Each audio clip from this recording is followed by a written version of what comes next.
ஹரி ஓம். அனைவருக்கும் நமஸ்காரம். தற்போது அபரோக்ஷ அனுபூதி என்ற பாடத்திட்டம் பார்த்து கொண்டிருக்கின்றோம். இப்போ இதிலே கடந்த வகுப்புகள் மூலமாக 45 ஸ்லோகங்கள் வரைக்கும் பார்த்து முடிச்சோம். இப்போ இன்றைக்கு நம்ம 46வது ஸ்லோகத்திலிருந்து தொடங்கலாம். இப்ப இந்த அபரோக்ஷ அனுபூதியில கடந்த 45வது ஸ்லோகம் வரைக்கும் நம்ம என்ன புரிஞ்சுக்கிட்டோம் அப்படின்னா, இங்கு இருப்பது ஒன்றே ஒன்றுதான். அது அந்த தூய அறிவாகிய ஆத்மா, இறைவன், பிரம்மம் என்பதை புரிந்து கொண்டோம். அப்ப அந்த பிரம்மத்திற்கு வேறாக இங்கு இருப்பதெல்லாம் அந்த பிரம்மத்தினுடைய மாயா சக்தி. இதுதான் இந்த பாடத்திட்டத்தினுடைய சாராம்சமாக பார்க்கிறோம். மற்றபடி துவைதிகள் சொல்வது போல பரமன் ஒருத்தன் தனியாக இருக்கிறான், ஜீவர்கள் நாம் தனியாக இருக்கின்றோம், அப்போ நம்ம இவர்களெல்லாம் வழி நடத்துகிறார் அப்படின்லாம் நம்ம எந்த ஒரு குழப்பமும் இங்க அடைய வேண்டியதில்லை. ஏன்னா ஒன்றே ஒரு வஸ்து மட்டும்தான் இருக்குது, அந்த தூய அறிவு மட்டும்தான் பிரகாசித்துக் கொண்டிருக்கிறது. அதற்கு பெயர் தான் ஆத்மா, பிரம்மம். அது இருப்பதனால இந்த உலகம் இருப்பது போல தெரிகிறது. இது அதனுடைய மாயா சக்தி. அப்ப அந்த மாயா சக்தியில தான் இப்போ இங்க எல்லாமே இயங்கி கொண்டிருக்கிறது. அப்ப இந்த இயக்கம்ங்கிறது உண்மையா இருக்கான்னா இல்லை, மனம் கற்பித்துக் கொண்டவைகள் இவைகள் எல்லாம். அப்ப இது எப்படிங்க நமக்கு புரியும்? இது நம்மளால ஏத்துக்க முடியலையே, நாம எல்லாவற்றையும் அனுபவிக்கிறோம், இது எப்படிங்க நீங்க கற்பனைங்கிறீங்க, மாயைங்கிறீங்க, மித்தியாங்கிறீங்க அப்படின்னு கேட்டீங்கன்னா, அதுக்குதான் இதே சாஸ்திரம் விளக்கம் கொடுத்தது. ஏற்கனவே என்ன விளக்கம் கொடுத்தது? இப்போ நீங்க கனவுல ஒரு உலகத்தை படைச்சு அங்க எல்லாமே அனுபவிக்கிறீங்களே, அப்ப அந்த நிலை எப்படி உங்களுக்கு உண்மை இல்லைன்னு எப்போ தெரிஞ்சது? இந்த விழிப்பு நிலைக்கு வந்தப்பதான். விழிப்பு நிலைக்கு வருவதற்கு முன்னாடி அந்த கனவு உலகம் நமக்கு உண்மையாக இருப்பது போலயே இருந்தது. அதில் நடக்கின்ற சம்பவங்கள் பூரா நமக்கே நடக்கிற மாதிரி இருந்தது. புலி துரத்துனா பயந்துகிட்டு ஓடி வந்தோம். இது மாதிரி எவ்வளவுக்கு எவ்வளவு நம்ம கனவு விஷயங்கள்ல அப்படியே இன்வால்மெண்ட்டோட அதுல ஈடுபட்டு அந்த கனவு உண்மை மாதிரி நம்ம அனுபவிக்கிறோம். அது கனவு நிலையில நடக்கக்கூடிய ஒரு அனுபவமா நமக்கு இருக்கு. ஆனா அந்த கனவு நிலை அனுபவங்கள் அப்போதைக்கு நமக்கு உண்மையாக இருந்தாலும், அது இந்த நனவு உலகத்துக்கு வந்த பிறகுதான் அது கனவு அப்படிங்கிறது நமக்கு எப்படி தெரியுதோ, அது மாதிரி இந்த நனவு உலகமும் ஒரு கனவு உலகம் தான் எப்ப தெரியும்? மரணத்துக்கு பின்னாடி தெரியும். தெரிஞ்சு என்ன பண்றது? இப்ப ஏதாவது நனவு உலகத்துல அந்த கனவு உலகம் பொய்ன்னு தெரிஞ்சுக்கிட்டதுனால, இப்ப நாம எதற்காக வந்திருக்கிறோம்? இந்த பிறப்பின் நோக்கம் என்ன? இப்ப இங்க தோன்றி மறையக்கூடிய இந்த பொருட்கள் எல்லாம் எப்படி வந்தது? அப்படிங்கிற ஒரு விசாரணை நம்ம இந்த சாஸ்திரத்தின் வாயிலாக மேற்கொள்ளும் போதுதான், நாம எந்த இலக்கை அடைய வேண்டும் என்ற ஒரு இலக்கையாவது நம்ம தீர்மானித்து, தேர்ந்தெடுத்து அதில் நம்ம பயணம் பண்ண முடியுது. ஆனா மரணத்துக்கு பின்னாடி நமக்கு அந்த ஆப்ஷன் கிடையாது. எந்த இலக்கை தேர்ந்தெடுப்பதுங்கிற ஆப்ஷன்லாம் கிடையாது. அப்போ நம்ம உடம்ப விட்டுட்டு போகும்போது, என்ன அலைகளை எடுத்துக்கிட்டு போறோமோ, அதற்கேற்ற மாதிரி அடுத்த பிறவி நமக்கு உண்டு. அடுத்த பிறவி. அப்ப அந்த பிறவியில நம்ம எப்படி பிறக்கிறோம்? எந்த மாதிரி உடல்ல வரோம் அப்படின்லாம் சொல்ல முடியாது.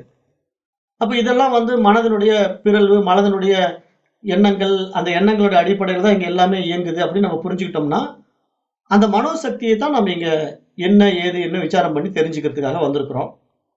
அப்ப அதுதான் இங்க சாஸ்திரம் சொல்லுது. இந்த உலகம் மாயா, மித்தியா. இங்க இருப்பது ஒன்றே ஒன்றுதான். அந்த தூய அறிவு தான், ஆன்மா மட்டும்தான் அப்படின்னு சொல்லுது. அதை நம்ம நன்றாக புரிந்து கொள்ள வேண்டும். அது நம்ம எப்படி தெரிந்து கொள்ள வேண்டும்னா, யுக்தி பூர்வமாக விசாரித்து தான் தெரிந்து கொள்ள முடியும். எப்படி அனுபவம்னு ஒண்ணு வேணும் இல்லையா? எந்த ஒரு விஷயத்துக்குமே நம்மிடத்துல இருக்கக்கூடிய அந்த அறிவாற்றல் மூலமா விசாரணை பண்ணி அதனுடைய அனுபவங்களை நம்ம உண்டாக்கி பார்த்தா தான் அது எந்த அளவுக்கு உண்மை, சத்தியம் நமக்கு தெரியும். அப்ப அதற்கேற்ற ஒரு பிரத்யேக உடலாகத்தான் இந்த மனித உடலும், பிரத்யேக மனமாகத்தான் இந்த மனித மனமும் பார்க்கப்படுது. வேற எந்த ஜீவராசிக்கும் இந்த ஆப்பர்ச்சுனிட்டி கிடையாது. வேற எந்த பிறவியில நம்ம பிறந்திருந்தாலும் இந்த மாதிரி ஒரு வாய்ப்பு நமக்கு கிடைக்காது. அப்ப மனித பிறவியில மட்டும்தான் 6ஆம் அறிவாகிய பகுத்தறிவு தன்மையை வைத்துக்கொண்டு நாம் நன்மை தீமைகளை விசாரித்து இது போன்ற ஞானங்களை அடைந்து அந்த விவேகத்தினாலே நாம் வைராக்கியத்தை அடைய வேண்டும் என்பதாக சாஸ்திரம் சுட்டிக்காட்டுது. அப்ப அந்த அடிப்படையில் இப்ப இந்த 46வது ஸ்லோகம் என்ன சொல்லுது அப்படின்னு அதையும் பார்த்துடலாம். யவ்யா பகதா மித்யா சர்வமாத்மேதி சாசனாத் இதி நாத்தே பரே தத்வே வேதஸ்யாவசரஹ குதஹ. இந்த 46வது ஸ்லோகம் என்ன சொல்லுதுன்னா, இங்கு இந்த பிரபஞ்சமாக வியாபித்து இருப்பது, வியாபிக்கப்படுவது என்ற அத்தனையும் ஜகத்து என்கின்ற ஒரு விஷயம் மித்யா என்பதாக புரிந்து கொள்ள வேண்டும் என்று சொல்லுது. ஏன்னா இங்க இந்த வியாபகம் இவ்வாறு விரிந்து காணப்படுகின்ற இந்த பிரபஞ்சம் ஒரு மித்யா அப்படின்னு சாஸ்திரம் சொல்லுது. இந்த உலகம் ஒரு மித்யா. மித்யா என்றால் தோன்றி மறைவது, இருப்பது போல இருக்கின்றது ஆனால் இல்லை அப்படின்னு நம்ம புரிந்துக்கணும். இதுக்கு இன்னொரு பெயர் தான் மாயை. ஏன்னா இருப்பது போல இருக்கு, அப்புறம் காணாம போயிடுது. அப்ப இது நிலையற்றது அப்படிங்கறத மித்யா, மாயா அப்படிங்கிற பேர்ல நம்ம சொல்றோம். அதைத்தான் இங்க சாஸ்திரம் சொல்லுது. இங்கு பிரபஞ்சமாக வியாபிப்பதும் வியாபிக்கப்படுவதும் எப்படி புரிந்து கொள்ள வேண்டும்? மித்யா என்பதாக புரிந்து கொள்ள வேண்டும். அப்போ எப்படி இந்த மாதிரி வியாபிக்குது? மனோவியாபகம் தான். மனசு தான் இந்த மாதிரி வியாபிக்க செய்யுது. அதுதான் இங்க நம்ம புரிந்து கொள்ள வேண்டிய மிக ஆழமான பாடம். ஏன்னா இப்ப நம்மளால இந்த விஷயம் மனசு தான் விரிய வைக்குது அப்படிங்கறத ஏத்துக்கவே முடியாது. காரணம் என்னன்னா, நம்ம எல்லாமே லைவ்ல பார்த்து பழகிட்டோம். அது எப்படிங்க மனசு தான் இதை விரிக்குதுன்னு சொல்றீங்க, அது என்னால ஏத்துக்க முடியலங்கிறத மனசு மீண்டும் மீண்டும் சொல்லும். அப்ப அந்த மனசுக்கு அந்த புரிதல் இல்லாதனால அப்படி சொல்லிக்கிட்டே இருக்கு. அப்ப நம்ம இங்க என்ன பண்ணணும்? அந்த மனிதருக்கு ஒரு சரியான புரிதலை கொடுக்க வேண்டும். அந்த புரிதலை கொடுப்பதற்காகத்தான் இப்ப இந்த பாடத்திட்டங்கள் எல்லாம். அப்படி நம்ம இந்த பாடத்திட்டங்களுக்குள்ள அந்த சரியான புரிதலை கொடுக்கும்போது, அந்த சாஸ்திரம் என்ன சொல்லுது? இங்க எல்லாமே ஆத்மா தான், ஆத்மாவுக்கு வேறாக எதுவுமே இல்லை என்பதாக சொல்லுது. அப்ப அந்த நிலையை நம்ம புரிந்து கொள்ளும்போது, அப்ப இதுவே நம்ம இறுதியாக அடைய வேண்டிய உயர்ந்த அறிவாகவும் இருக்கின்றது. இந்த அறிவை அடைந்த பிறகு அங்கு இருமைக்கு இடமே இல்லை என்பதாக இங்கு சுட்டிக்காட்டுது. அப்ப அதை நம்ம நல்ல ஆழமா இங்க உள்வாங்கிக்கணும். நம்முடைய மனம் இருமைகளால் சூழப்பட்டு சிக்கிக் கொண்டிருக்கின்றது. அதை நம்ம நன்கு உள்வாங்கிக் கொண்டு இங்கு வியாபிப்பது, வியாபிக்கப்படுவது அப்படிங்கிற விஷயம் மனோவியாபகம் தான் என்பதாக நன்றாக புரிந்து கொள்ளுங்க. அது இந்த 46வது ஸ்லோகத்துல இதை சொல்லுகிறது. இப்போ 47வது ஸ்லோகத்தை பார்க்கலாம். ஸ்ருத்யா நிவாரிதம் நூனம் ஞானாத்வம் ஸ்வமுகேன ஹி கதம் பாசோ பவேதன்ய திதே சாத்வய காரணே. இங்க என்ன சொல்லுது இந்த 47வது ஸ்லோகம்? இந்த உபனிஷத்து கூறுகின்ற உபதேசத்தினாலே நேரிடையாக இருமைகளானது சந்தேகமில்லாமல் உறுதியாக நீக்கப்பட்டு விடுகிறது. எப்படி ஆத்மாவை தவிர வேறொன்று இங்கு விளங்கிக் கொண்டிருக்க முடியாதோ, அதை உறுதியாக ஆழமாக நம்முடைய அத்வைத சித்தாந்தம் உபதேசிக்கின்றதோ, அந்த அடிப்படையிலே இங்கு ஆத்மாவிற்கு வேறாக இந்த உபனிஷத் உபதேசத்தினால் இருமைகளானது சந்தேகம் இல்லாமல் உறுதியாக நீக்கப்பட்டுள்ளது என்பதாக இந்த 47வது மந்திரத்திலே சுட்டிக்காட்டுது.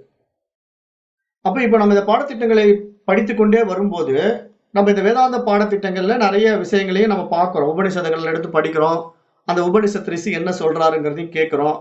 ஒவ்வொரு உபனிஷத் ரிஷியும் ஒவ்வொரு உபனிஷத்தை வெளியிட்டு இருந்தாலும் அது ஒவ்வொன்றும் ஒவ்வொரு விதமான தன்மையில நமக்கு விளக்கம் கொடுக்குது. அப்ப இந்த எல்லா உபனிஷத்துக்கும் நமக்கு என்ன சொல்ல வருது? இருப்பது ஒன்றே, அது அந்த தூய அறிவு மட்டுமே என்பதாக நமக்கு சுட்டிக்காட்டுது. அப்ப அந்த தூய அறிவுக்கு வேறாக இங்க எதுவுமே கிடையாது அப்படின்னு சொல்லுது. அப்படி இருப்பதாக தோன்றுவது மனதின் கற்பிதம் அப்படின்னு சொல்லுது. அததான் மனதின் கற்பிதத்தினால மனம் இருமைகளால் சூழப்பட்டு தனக்கு வேறாக இன்னொன்று இருப்பதாக பாவித்துக் கொள்கிறது. அப்ப அந்த இருமைகள் தான் இங்க நம்ம நீக்கிக் கொள்ள வேண்டும். நம்முடைய மனதில இருமைகள் எப்பவுமே இருக்கும். ஏன்னா மனம் அப்படின்னு ஒரு விஷயம் வந்தாலே அங்க இருமைகள் வந்துடும். இருமைகள்ங்கிறது என்ன? நல்லது, கெட்டது, சரி, தவறு, இது உண்மையா, பொய்யா அப்படின்னு நிறைய மனதிற்குள்ள கேள்விகளும் அதுக்குண்டான விளக்கங்களும் மனசே கொடுத்துக்கும். மனசே ஒரு கேள்வி எழுப்பும், மனசே ஒரு விடையை கொடுக்கும். அது மாதிரி மனமே எல்லாவற்றுக்கும் காரணமாக இருந்து இருமைகளை கற்பித்துக் கொள்கிறது. அப்ப அந்த இருமைகளுடைய அடிப்படையில் தான் இங்க மனம் பலவாறாக பிறழுது. அதது இஷ்டத்துக்கு அது காரியத்தை செய்யறதுக்காக துடிக்குது. அப்ப நாம் இந்த மாதிரி பாடத்திட்டங்கள்ல இந்த ஆத்ம ஞான விஷயங்கள் நன்றாக உள்வாங்கும் பொழுது, இங்க சாஸ்திரம் சொல்ல வர்ற ஒரே விஷயம் ஆன்மாவை தவிர வேறு ஒன்றும் இங்கு கிடையாது. அப்ப அந்த ஆத்மாவே எல்லாமாக விளங்கி கொண்டிருக்கின்றது அப்படின்னு நமக்கு புரிய வைக்குது. எப்படி புரிய வைக்குது? அந்த ஆத்மா அது தானாக இந்த உடம்பு எடுத்து இங்க வர்றதும் கிடையாது. அல்லது ஆத்மாவே இந்த உலகமாக மாறிவிட்டதான்னா அதுவும் கிடையாது. அப்ப எப்படிதான் இந்த உலகம் உண்டாகுது அப்படின்னா, ஆத்மாவினுடைய அதிஷ்டானத்துல, ஆத்மாவினுடைய மாயா சக்தியாக இந்த பிரபஞ்சம் விரிகிறது. அந்த மாயா சக்தி அப்படின்னு சொல்றோமே, அது என்ன அப்படின்னு பார்த்தா, அதுதான் மனோசக்தி. அது அந்த ஆத்மாவிட்ட இருந்து வெளிப்படுகின்ற ஒரு மனோசக்தி தான் இந்த மாயா சக்தியாக பார்க்கப்படுது. அதத்தான் நம்ம என்ன பண்றோம்? பிரபஞ்ச மனம், காஸ்மிக் மைண்ட்ன்னு சொல்றோம். ஆத்மாவினுடைய மைண்ட தான் நம்ம காஸ்மிக் மைண்ட்ன்னு சொல்றோம். அந்த காஸ்மிக் மைண்ட தான் சாஸ்திரம் எப்படி பிரிக்குது? 2ஆ பிரிக்குது. சமஷ்டி, வியஷ்டி அப்படின்ட்டு. ஒட்டுமொத்த பிரபஞ்சமும் அந்த பரமனின் காஸ்மிக் மைண்டா, அந்த எல்லையற்ற பேரறிவா, அந்த மாயா சக்தியாக, மனோசக்தியாக பார்க்குது. அதுல நம்மள மாரி தனித்தனி மனம் வந்து பிரித்துக் கொள்வது தனியான ஒரு வியஷ்டி மனமாக மாறி, இது நான், இன்னார், இன்ன ஜாதி, இன்ன தொழில், இன்ன படிப்பு, இன்ன பதவி அப்படின்னு அபிமானித்துக் கொள்வது ஒரு தனித்த மனமாக பார்க்கப்படுகிறது. அப்ப இந்த தனித்த மனம் எப்படி உண்டாகுது அப்படின்னு பார்த்தா, நம்மிடத்திலே ஏற்றி வைக்கப்பட்ட எண்ணங்களுடைய அடிப்படையில் தான் இந்த தனித்த மனம் உண்டாகுது. அப்படி உண்டாகக்கூடிய தனித்த மனம் தன்னை ஒரு பவுண்டரிக்குள்ள வச்சுக்குது. தன்னை இன்னார் என்று பாவித்துக் கொள்கிறது. அந்த பவுண்டரிக்குள்ள இருந்து வெளியே வர மறுக்குது. அப்ப நான் இன்னாருடைய மகன், நான் இன்ன ஜாதி, இன்ன பதவி அப்படின்னு ஒரு விஷயத்தை உள்வாங்கி வச்சுக்கிச்சுன்னா, அதுல இருந்து வெளியே வர மாட்டேங்குது. ஏன்னா அதுதான் அதுக்கு பிடிச்சிருக்கு. அந்த பவுண்டரிக்குள்ள தான் இருக்க விரும்புது. சேஃப்டியை பார்க்குது. ஒரு சேஃப் ஜோன்ல இருக்க விரும்புது. அதுல இருந்து வெளியே போக மனசு விருப்பப்பட மாட்டேங்குது. அப்ப இங்க வேதாந்த சாஸ்திரம் என்ன சொல்லுது? அதுதான் மனதினுடைய அஞ்ஞானம், அறியாமை அப்படின்னு சுட்டி காட்டுது. மனம் இந்த மாதிரி ஏற்றி வைத்துக் கொண்ட எண்ணங்களில போய் சிக்கிக்கொண்டு இருமைகளால் அல்லல் பட்டுக் கொண்டிருக்கின்றது. அப்போ இப்ப நம்ம இதிலிருந்து வெளியே வரணும்னா அதுக்கு என்ன வழி? இந்த மாதிரி வேதாந்த சாஸ்திரங்களையும் உபனிஷதங்களையும் நம்ம படிக்கும் போதுதான் அவைகளுடைய உபதேசத்தினாலே நம்முடைய இருமைகளானது நீக்கப்படுகிறது என்பதுதான் இந்த 47வது ஸ்லோகத்துல சுட்டி காட்டுது. அப்ப நம்ம இந்த மாதிரி பாடத்திட்டங்களை படித்தால்தான் நம்ம எங்கெல்லாம் சிக்கிக்கிட்டு இருக்கோம், நம்முடைய மனதினுடைய இருமைகள் எப்படியெல்லாம் இருக்குது அப்படின்னு நமக்கு புரிய வரும். அதுதான் இந்த 47வது ஸ்லோகத்தினுடைய விளக்கமாகவும் பார்க்கப்படுது. அடுத்தது 48வது ஸ்லோகத்துல என்ன சொல்றாரு அப்படின்னு பார்க்கலாம். தோசோ அபி விகிதஹ ஸ்ருத்யா மிருத்யோர் மிருத்யும் ச கச்சதி இக பஷ்யதி நானாத்வம் மாயையா வஞ்சிதோ நரஹ. இப்ப இந்த 48வது ஸ்லோகம், நம்முடைய மனம் வந்து இந்த உலகத்தை சத்தியம் என்று நினைப்பதிலே குறை இருக்கிறது என்பதாக உபனிஷத் சுட்டி காட்டுகிறது. ஏன்னா நம்முடைய மனசு வந்து இந்த உலகத்தை சத்தியம், உண்மை என்பதாக பாவித்துக் கொள்கிறது. அது தவறு, அதில் குறை இருக்கிறது என்று உபனிஷத் சொல்லுது. இப்படி புரியாமல் இந்த உலகத்தை சத்தியமாக, உண்மையாக நினைக்கின்றவன் மரணத்திலிருந்து மரணத்துக்கு செல்கின்ற சம்சாரம் என்கின்ற துயரத்தை குற்றமாக சொல்லப்பட்டிருக்கிறது. இங்க வந்து எதை குற்றம் அப்படின்னு பார்த்தா, இந்த சம்சாரம் தான் இங்க குற்றம். நாம இந்த புரியாம இருக்கிறதுனால, இந்த உலகம் உண்மை சத்தியம் என்பதாக நம்ம நினைத்துக் கொள்வதனால, இப்ப இந்த மனதிற்கு என்ன பிரச்சனை ஆகுது அப்படின்னா, இருமைகளால் சூழப்பட்ட மனம், நான் தனியாக இருக்கிறேன், எனக்கு வேறாக இறைவன் இருக்கிறான், இந்த உலகம் இருக்கிறது அப்படின்னு பலவிதமான கற்பனைகள்ல வாழுகின்ற மனதிற்கு இருமைகள் சூழ்ந்து இருக்கிறது.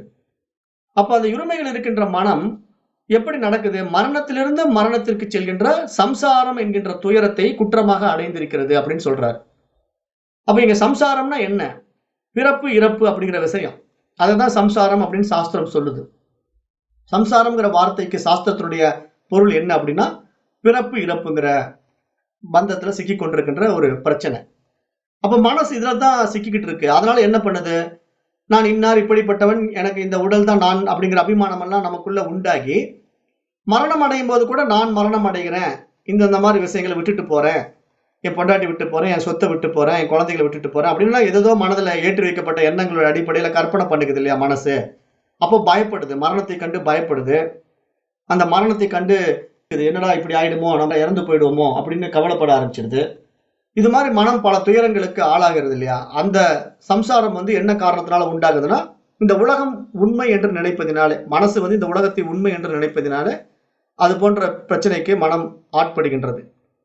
இதுக்கு என்ன காரணம்? யாரெல்லாம் இங்க இந்த இருமைகளை இவ்வாறு பார்க்கிறார்களோ அவர்கள் இந்த சம்சாரத்திலே தான் இருந்து கொண்டிருப்பார்கள் அப்படின்னு சொல்லுது. அப்ப இது மாதிரி இந்த பிறப்பு இறப்புங்கிற விஷயம் தான் இருமைகள்.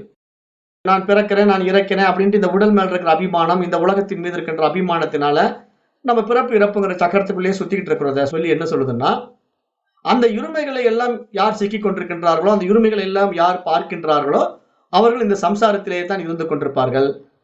மாயையினால் ஏமாற்றப்பட்டுக் கொண்டிருக்கின்ற இத்தகைய மனிதர்கள் இந்த உலகத்தை சத்தியமாகத்தான் நினைக்கின்றார்கள் என்பதாக இந்த 48வது ஸ்லோகத்திலே சுட்டிக்காட்டப்படுது. ஈக பஷ்யதி நானாத்மம் மாயையா வஞ்சித்தோ நரகா. அதாவது மனிதனை, நரனை இந்த மாயையானது ஏமாற்றி விடுகிறது, அவர்களை ஏமாற்றிக் கொண்டிருக்கிறது அப்படின்னு சொல்றார். ஏன்னா இந்த உலகத்தை உண்மையாக இருப்பதாக பாவித்துக் கொள்கிறான், மனதளவிலே இதை உண்மை என்பதாக ஏற்றி வைத்துக் கொண்டிருக்கின்றான் என்பதாக இந்த 48வது ஸ்லோகத்திலே சுட்டிக்காட்டப்படுகிறது. அப்ப இந்த இடத்துல நம்ம வந்து இதை நன்றாக புரிந்து கொண்டு, இந்த இருமைகளற்ற நிலையிலே அந்த ஏக்க அறிவாகத்தான் நான் இருக்கிறேன் அப்படிங்கிற அந்த புரிதலுக்கு நம்ம வர வேண்டும். அந்த புரிதலுக்கு நம்ம வரும்போதுதான் நம்ம மனதினுடைய இருமைகள் எல்லாம் நீங்கும். அப்ப நாம் அந்த ஏக அறிவாக பிரகாசிக்கும் போதுதான் இங்க இந்த உலகம் என்பது என் மீது ஏற்றி வைக்கப்பட்டிருக்கின்றது நமக்கு புரிய வரும். அப்படி புரிய வரும்போது நம்ம இந்த உலகத்தினால பாதிக்கப்பட மாட்டோம். ஏன்னா இது வந்து ஒரு திரைப்படம் எப்படி ஒரு வெள்ளை திரையின் மீது ஏற்றி வைக்கப்பட்டிருக்கிறது. அப்போ ஒரு வெள்ளை திரையில வந்து ஒரு படம் ஓடுது அப்படின்னா, அந்த படத்துல என்ன சீன் வேணா வரட்டுமே, ஒரு குண்டு வெடிக்கிற மாதிரி சீன் வரட்டும், ஒரு கோவில் கும்பாபிஷேகம் நடக்கிற மாதிரி ஒரு சீன் வரட்டும், அந்த திரை அதனால பாதிக்கப்படுமான்னா பாதிக்கப்படாது. திரை தன்னில் தானாய், தனித்துவமாய், தன்மயமாய் அந்த திரை இருந்து கொண்டே இருக்கும். அந்த திரையின் மேல என்ன படம் வேணா ஓடலாம், ஆனா அந்த படத்தினால அது பாதிக்கப்படாது. குண்டு வெடிக்குது, நெருப்பு பத்தி எரியுது அப்படிங்கறதுனால அந்த திரை ஏதாவது நெருப்பு பிடிச்சி எரிஞ்சு போயிடுமா? எரிஞ்சு போகாது. அப்புறம் அதே சீன்ல படத்துல அடுத்தது ஒரு பயங்கரமான மழை பெய்யற மாதிரி, பயங்கர காத்து, சூறாவளி காற்று, மழை பெய்யற மாதிரி ஒரு சீன் வருது. அப்போ அந்த ஸ்கிரீன் வந்து பறந்து போயிடுமா காத்துல? இல்ல தண்ணியில நனைஞ்சு போயிடுமா? எதுலையுமே பாதிக்கப்படாம அந்த வெள்ளை திரை தன்னில் தானாய், தனித்துவமாய், தன்மயமாய் இருந்து கொண்டிருக்கும். அப்போ அந்த வெள்ளை திரை தான் இங்க ஆன்மா. அதை நம்ம உதாரணமா எடுத்துக்கணும். அந்த வெள்ளை திரை போல இங்க ஆன்மா, அந்த தூய அறிவு அவ்வளவு தூய்மையா இருக்குது. எந்த களங்கமும் இல்லாமல் அவ்வளவு தூய்மையா இருக்கு. ஆனால் அதன் மீது எப்படி இந்த களங்கம் எல்லாம் வந்துச்சு? படமெல்லாம் எப்படி ஓடுது? அது மனம் ஏற்றி வைத்துக் கொண்ட கற்பிதம் அப்படின்னு நம்ம எப்ப புரிஞ்சுக்கிறோமோ, அப்ப நாம இந்த இருமைகள் இருந்து வெளியே வந்துடுவோம். அப்படி வெளியே வந்தா தான் நாம இந்த சம்சார சாகரத்துல இருந்து தப்பிக்க முடியும். இல்லைன்னா நம்ம இதை சிக்கிக்கிட்டு சின்ன பின்னமாகி சீரழிந்து கொண்டே இருப்போம். மீண்டும் மீண்டும் இந்த பிறவி சக்கரத்துல சுத்திக்கிட்டே இருப்போம். அப்ப இந்த பிறவி சக்கரத்துல நம்ம சுத்தக்கூடாதுங்கிறது தான் நிறைய மகான்கள் நமக்கு வலியுறுத்திக்கிட்டே வராங்க. திருவள்ளுவரும் அழகா சொல்றாரு இல்லையா? பிறவி பெருங்கடல் நீந்துவர், நீந்தார் இறைவனடி சேராதார் அப்படின்னு ஒரு குறள் இருக்கு. அப்ப இந்த பிறவிங்கிற ஒரு பெருங்கடலை எப்படி நீந்தி கடக்க முடியும்? அப்படி நீந்தி கடந்தா தான் நம்ம பிறவா பெருநிலைக்கு போக முடியும். ஆனா நீந்த தெரியாதவங்க என்ன ஆயிடுவாங்க? இறைவனடி சேராதார் அப்படின்னு சொல்றாரு. நீந்த முடியாதவர்கள் அந்த தூய அறிவை அடைய மாட்டார்கள் அப்படின்னு சுட்டிக்காட்டுறார் திருவள்ளுவர். அப்ப இங்க பெரும்பாலும் மகான்களுடைய கருத்துக்கள் எல்லாம் பாத்தீங்கன்னா, ஒரே விஷயத்தை தான் ஆழமாக அவங்க நமக்கு கொண்டு வந்து கொடுக்குறாங்க. நாம தான் அதை அப்படியே மேலோட்டமா படிச்சுட்டு ஸ்கிப் பண்ணி போய்க்கிறோம். புரிய மாட்டேங்குது நமக்கு. அதுதான் காரணம். அந்த புரிதல் நமக்கு வரணும் அப்படின்னா, அந்த மனம் வந்து அந்த உயர் பரிமாண தன்மைக்கு வரணுங்கிறத இங்க நம்ம இந்த பாடத்திட்டங்கள் மூலமா எல்லாருக்குமே சுட்டி காட்டிக்கிட்டே இருக்கிறோம். ஒவ்வொரு முறையும் நம்ம பாடம் எடுக்கும்போது ஏன் இங்க வர்றவங்களுக்கு வந்து புத்திசாலித்தனம் தேவைப்படுது, புரிதல் தேவைப்படுது அப்படின்னு நம்ம எதிர்பார்க்கிறோம் அப்படின்னா, சாஸ்திரமா அதை எதிர்பார்க்குது. அதுதான் விவேகம், வைராக்கியம்னு ஆரம்பத்திலே சொல்லிடுச்சு. விவேகம் இருக்கணும், வைராக்கியம் வரணும், இதெல்லாம் வந்தா தான் நீங்க இந்த பாடத்திட்டத்துல ஜெயிக்க முடியும் அப்படின்னு ஏன் சொல்லுதுன்னா, புரிதல் இல்லாம ஏதோ படம் பார்க்குற மாதிரி இங்க வந்து நம்ம பாடத்தை கேட்டு போனா பிரயோஜனப்படாதுங்கிறது தான் சாஸ்திரம் சொல்லுது. அதனால நல்லா புரிஞ்சுக்கிட்டு, இப்ப இந்த உலகம் வந்து சத்தியமாக நினைப்பதுல குறை இருக்குதுன்னு சொல்லுது. அதை வந்து உபநிஷத்து எடுத்து கூறுது. நிறைய உபநிஷதங்கள் இதைத்தான் எடுத்து நமக்கு சொல்லுது. அந்த உபநிஷத் சொல்றதை புரிஞ்சிக்காம இந்த உலகத்தை உண்மையாக நினைத்துக் கொண்டிருக்கின்றவன் என்ன பண்றான்? மரணத்திலிருந்து மரணத்திற்கு செல்கின்ற சம்சாரம் என்கின்ற துயரத்தை அடைகிறான் அப்படின்னு இந்த ஸ்லோகம் சுட்டி காட்டுது. அப்ப அந்த பிறப்பு இறப்புங்கிற சம்சாரமாகிய இருமைகளை யார் பார்த்து கொண்டிருக்கின்றார்களோ அவர்கள் இந்த சம்சாரத்தை விட்டு வெளியே வரமாட்டார்கள், அவர்கள் இதிலேயே சிக்கிக் கொண்டிருப்பார்கள் சுட்டி காட்டுது. அப்ப இவர்கள் எப்படி மாட்டிக்கொண்டிருக்கின்றார்கள் என்றால், மாயையினால் ஏமாற்றப்பட்டுக் கொண்டிருக்கின்ற மனிதர்கள் இந்த உலகத்தை சத்தியமாகத்தான் பார்க்கின்றார்கள் அப்படின்னு சொல்லுது. அப்ப நம்ம இதை நல்லா மனதுல உள்வாங்கும் போது, இங்க மாயைங்கிற ஒரு விஷயம் வந்து எப்படிப்பட்டதா இருக்குது? நம்முடைய சாஸ்திரம் அதை விளக்குது. எப்படி விளக்குது? தூய அறிவாகிய பிரம்மம் மட்டுமே இருக்கிறது. அந்த பிரம்மத்திடமிருந்து வெளிப்பட்ட மாயா சக்தி தான் இங்க வந்து உலகமாக பரிணமித்திருக்குது. அப்படி அந்த உலகமாக பரிணமித்தது தான் நம்ம என்ன பண்றோம், ஈஸ்வரன் அப்படிங்கிற ஒரு வார்த்தையை நம்ம சொல்றோம். வேதாந்த சாஸ்திரத்துல அது ஈஸ்வரன் என்பதாக நம்ம சொல்றோம். அப்ப அந்த ஈஸ்வரன் தான் இங்க காஸ்மிக் மைண்டா இருக்கிறான், பிரபஞ்ச மனமாக இருக்கிறான். அப்ப அப்படிப்பட்ட அந்த காஸ்மிக் மைண்டினுடைய வெளிப்பாடு தான் இந்த ஹோல் யூனிவர்சல் அப்படி இந்த ஒட்டுமொத்த பிரபஞ்சம் அப்படிங்கும்போது, அப்ப அதுல நானு, நீங்க, மற்ற ஜீவராசிகள் எல்லாம் ஒரு தனித்தனி மனமாக இருந்து இயங்குவதற்கு காரணம் அந்த காஸ்மிக் மைண்டினுடைய அதிஷ்டானத்துல தான் இதெல்லாம் இயங்கிட்டு இருக்கு.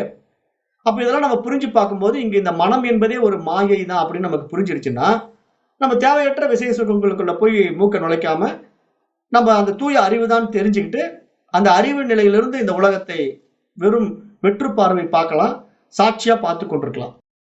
அப்படி பார்த்து கொண்டிருக்கும் போது நம்ம இதனால பாதிக்கப்பட மாட்டோம். அதைத்தான் எங்க சாஸ்திரம் வலியுறுத்துது. அந்த நிலைக்கு வந்துருங்க, அதுதான் உண்மை, அந்த பிரம்மம் மட்டும்தான் சத்தியம், இந்த ஜகத் வந்து மித்தியா அப்படின்னு நமக்கு சுட்டி காட்டிக்கிட்டே இருக்கு. ஆனா இந்த ஜகத்தை சத்தியமாக நினைக்கின்றவர்கள் மாயையினால் ஏமாற்றப்பட்டுக் கொண்டிருக்கின்றார்கள் அப்படின்னு இந்த 48வது ஸ்லோகம் தெளிவுபடுத்துது.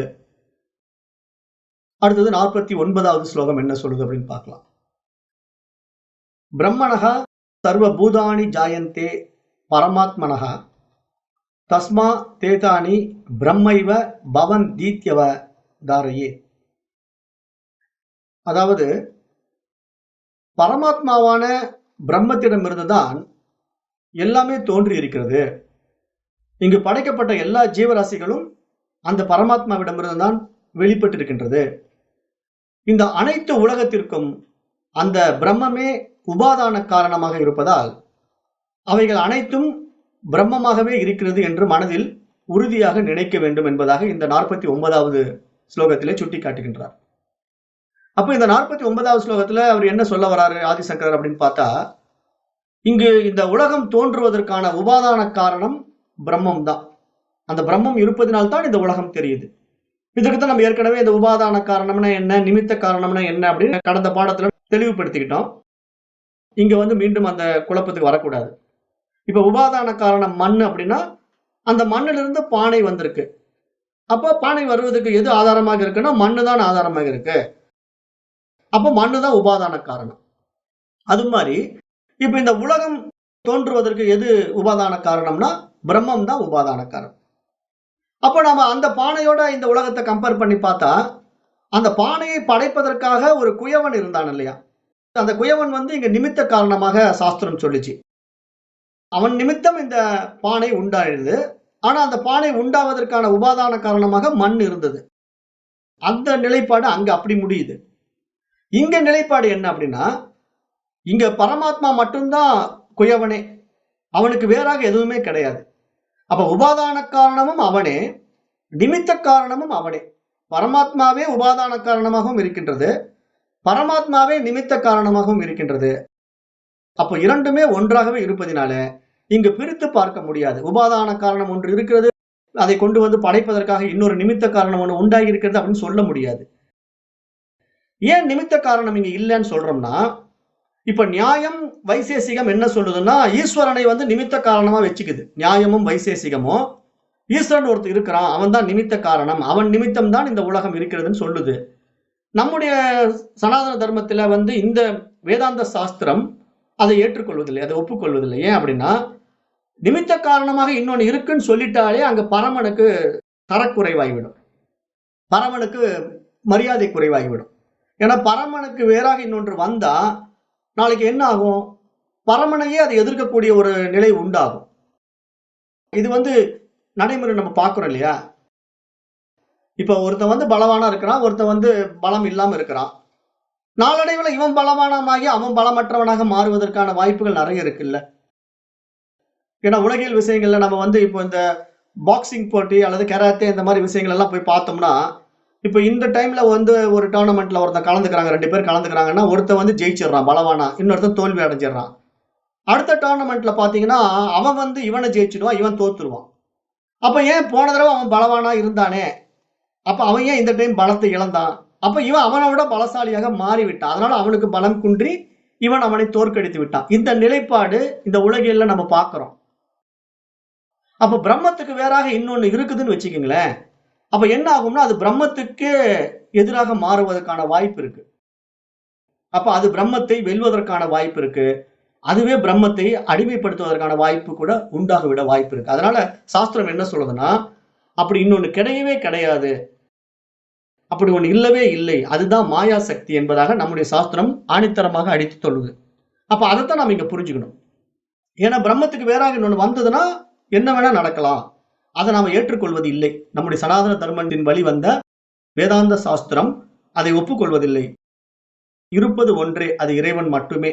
அப்ப அவனுக்கு வேறாக இங்க எதுவுமே படைக்கப்படவில்லை. அப்ப இப்ப எப்படி இத நம்ம புரிஞ்சுக்கிறதுங்க? பிரம்மமே எப்படிங்க இப்படி உலகமா மாறிடுச்சா? அப்படின்னு கேட்டா, அதையும் நம்முடைய வேதாந்த சாஸ்திரம் ஒப்புக்கொள்வதில்லை. பிரம்மமே உலகமா மாறல. பிரம்மத்தினுடைய மாயா சக்தியாகிய மனோசக்தியை தான் இந்த உலகமாக விரிச்சு காட்டுது. ஆனா இந்த மாற்றம் மனதின் கற்பிதம். இது இருப்பது போல இங்க எல்லாம் நடந்துகிட்டு இருக்குங்கிறதெல்லாம் மனசு தான் அப்படி உண்டாக்கி வைத்துக் கொண்டிருக்கிறது. மனமற்ற நிலையில இங்க ஒண்ணுமே தெரியாம போயிடுது. அப்படி எப்படி நடந்ததுங்க? அதுக்கு என்ன சந்தர்ப்பம் அப்படின்னு கேட்டா, ஆழ்ந்த உறக்கத்துல இது ஒன்றுமே இல்லாம போயிடுது. இந்த உலகமே இல்லாம போயிடுது. கனவுல வேற உலகம் வந்துடுது. சரி வேண்டாம், கனவு உலகமும் வேண்டாம், இந்த ஆழ்ந்த உறக்கமும் வேண்டாம். ஆக்சிடென்ட்ல அடிபட்டு கோமா ஸ்டேஜ்ல போயிருக்கிறவன பாருங்க. அவனுக்கு இந்த உலகம் தெரியுமா? தெரியாது. ஆக்சிடென்ட்ல அடிபட்டு அவன் கோமா ஸ்டேஜுக்கு போயிட்டான். அப்ப அவன் என்ன பண்றான்? உயிர் இருக்குது, உடம்பு நல்லா தான் இருக்குது, கண்ணு பாக்குது, காது கேக்குது, நாக்கு சாப்பிடுது, எல்லா வேலையும் செய்யுது. புலன்கள் எல்லாம் அருமையா வேலை செய்யுது. அவன் உயிரோடு இருக்கிறான். ஆனா அவனுக்கு உலகம் தெரியாது. ஏன்னா அவனுக்கு அந்த ஹார்ட்வேர் டேமேஜ் ஆயிடுச்சு. இந்த சாஃப்ட்வேர் மனம் என்ன பண்ணுதுன்னா, இந்த பாடியில இருக்கக்கூடிய அந்த மூளையை வைத்துக் கொண்டுதான் இயக்கத்துக்கு ஒவ்வொன்றையும் அனுபவமாக்குது. புலன்கள் மூலமா. அப்ப அந்த மூளை டேமேஜ் ஆனதுனால, இந்த மனம் ஒண்ணு ஆசைப்பட்டதுன்னா, அந்த ஹார்ட்வேரை யூஸ் பண்ண முடியல. அப்ப பயன்படுத்த முடியாம போயிடுறதுனால, அந்த ஆள் உயிரோடு இருந்தாலும், ஒரு பயனற்ற ஜடம் மாரி அவன் கிடக்குறான். அப்ப அந்த அடிபட்ட மனிதன் எதற்கும் பயன்படாதவனாக மாறிவிட்டதுனால, அந்த கோமா ஸ்டேஜ்ல இருக்கிறவன, ஹாஸ்பிட்டல்ல என்ன பண்ணுது? கருணை கொலை பண்ணிடுது. அவனுடைய உறுப்புகள விலை பேசி வித்துடுறாங்க. இவன் இனிமேல் பிரயோஜனப்பட மாட்டான். ஏன்னா உயிர் இருக்குது. ஆனா அவன் இப்ப வாழ்ந்து பிரயோஜனம் இல்லைங்க. ஹார்ட்வேர் டேமேஜ் ஆயிடுச்சு. அவனுக்கு எல்லாம் வேலை செய்யும். கண்ணு பார்க்கும், காது கேட்கும், நடைப்பின மாதிரி இருப்பான். அவனை வச்சு என்ன பண்றது? அதனால இந்த பணத்தை ஒரு ரேட் போட்டு வித்துருங்க அப்படின்னு சொல்லி கிட்னி ஒரு ரேட்டு, ஒவ்வொன்றையும் ஒவ்வொரு ரேட்டு வித்துடுறாங்க. அப்புறம் அவங்களை கருணை கொலை பண்ணிட்டு என்ன சொல்லிக்கிறாங்கன்னா, இந்த உறுப்புகளை தானம் செய்த ஒரு வள்ளல் பிரான் மாதிரி மாத்திடுறாங்க. ஏன்னா இதெல்லாம் ஹாஸ்பிட்டல் ட்ரெண்டு. அப்ப இதெல்லாம் நம்ம புரிஞ்சுக்கணும். புரிஞ்சுக்கிட்டு இப்ப என்ன நம்ம இந்த பாடத்திட்டத்துல புத்திசாலித்தனமா நடந்துக்கணும் அப்படின்னு பார்த்தா, இது மாதிரி இந்த உலகம் மனதின் கற்பிதம்ங்கிறதுக்கு ஆதாரபூர்வமான விஷயங்கள் நிறைய நம்ம இடத்துல கொடுக்கப்பட்டதுனால, அந்த புரிதலோட நம்ம வாழ கத்துக்கிட்டோம் அப்படின்னா, நம்ம இடத்துல இது மாதிரி ஏமாற்றங்கள் எல்லாம் ஏற்படாது. எந்த ஒரு ஏமாற்ற விஷயங்களும் போய் நம்ம சிக்க மாட்டோம். மயங்க மாட்டோம். நம்மள யாரும் மயக்கவும் முடியாது. அதுதான் இங்க சொல்லுது. அந்த பிரம்மமே உபாதான காரணமாகவும் இருக்கிறது. நிமித்த காரணமாகவும் இருக்கிறது. இதுக்கு நம்முடைய உபனிஷத்து என்னன்னா ஒரு விளக்கம் கொடுக்கும். ஒரு சிலந்தி பூச்சி அந்த சிலந்தி வலையை தன்னிடம் இருக்கின்ற எச்சில்னால உண்டாக்குது. வெளியிருந்து எந்த புறப்பொருள்களையும் எடுப்பது கிடையாது. தன்னிடத்தில் இருக்கின்ற எச்சில் மூலமாகவே சிலந்தி வலையை கட்டி, அந்த சிலந்தி வலைக்குள்ள போய் இந்த சிலந்தியை உட்கார்ந்து இங்கும் அங்கும் ஓடி ஆடி விளையாடி, அது திருப்பி எப்பொழுது தனக்கு இந்த வலை தேவையில்லை என்று நினைக்கிறதோ அப்பொழுது மீண்டும் அது தன்னுள்ளேயே அந்த வலையை இழுத்துக் கொள்கிறது. அப்போ ஒரு வலையை பின்வதற்கு சிலந்தி பூச்சி எப்படி புறத்திலிருந்து எந்த ஒரு பொருளையும் பெறாமல் தன்னிடத்திலிருந்தே ஒரு வலையை படைத்து மீண்டும் அந்த வலையை தன்னுள்ளேயே இழுத்துக் கொள்கின்றதோ, அதுபோல இந்த பிரம்மம் தன்னுடைய மாயா சக்தியினால இந்த உலகத்தை படைத்து மீண்டும் அது தன்னுள்ளேயே இந்த உலகத்தை இழுத்துக் கொள்கிறது. அவ்வளவுதான். அப்ப மாயா சக்தியால் படைக்கப்பட்ட இந்த உலகம் பிரம்மத்திற்கு வேறாக இல்லை. ஏன்னா பிரம்மம் இருப்பதனால்தான் இந்த உலகம் படைக்கப்பட்டிருக்கின்றது. ஆனா இந்த உலகம் படைப்பதற்காக பிரம்மம் புறத்திலிருந்து எந்த ஒரு புறப்பொருள்களையும் பெறவே கிடையாது. ஏதாவது ஒரு பொருளை நான் எடுத்து இந்த உலகத்தை உண்டாக்குனேன்னு சொல்ல முடியுதுன்னா ஏன் சொல்ல முடியல? உண்மையிலேயே இந்த உலகம் இல்லை. இது ஒரு மாய உலகம், கற்பிதம். இப்ப மனதுக்குள்ள உங்களுக்கு ஒரு கனவு ஓடுது. கனவு உலகத்தை நீங்க படைக்கிறீங்க தூக்கத்துல.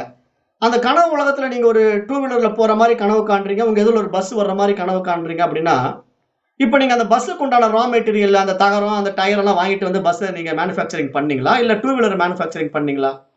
எந்த ஒரு ரா மெட்டீரியலும் இல்லாம நீங்க கனவு காணும் போது இந்த பொருட்கள் எல்லாம் படைக்கப்பட்டிருக்கல உங்க கனவுல. அப்ப அந்த கனவுல இவ்வளவு பொருட்கள் படைக்கப்பட்ட அத்தனை பொருள்களுமே எந்த புறப்பொருள்களும் இல்லாமல் உங்களால் கனவு உலகத்தை படைக்கப்படும் பொழுது பிரம்மத்தினால் ஏன் படைக்க முடியாது?